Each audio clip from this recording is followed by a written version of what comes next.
Hello there, this is Derek again and welcome back to the channel. So in today's video I'm just going to be sharing with you how you're going to be able to connect your iPhone to your PlayStation 4 controller.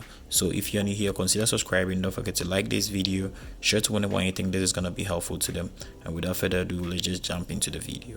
So first of all, I'm running iOS 14.6 beta 2, and basically if you are having a version that is below 14, I'm not sure you're going to be able to connect your controller to it. So what you need to do is you go to your settings right here, and then you go to your Bluetooth, and when you check my Bluetooth, you see it's on right here and I have nothing connected, like my controller is already connected. So before you connect it, you turn on your Bluetooth and then you hold this button of your PlayStation, this share button right here, and then the PlayStation button right here. You hold them together so you see a blink of a light right here.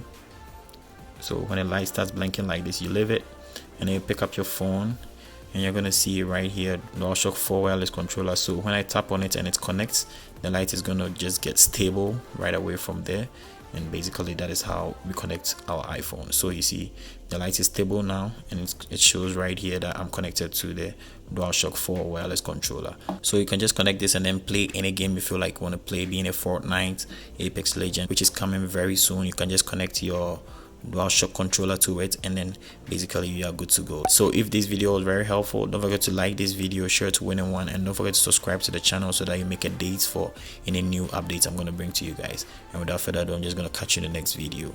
Peace.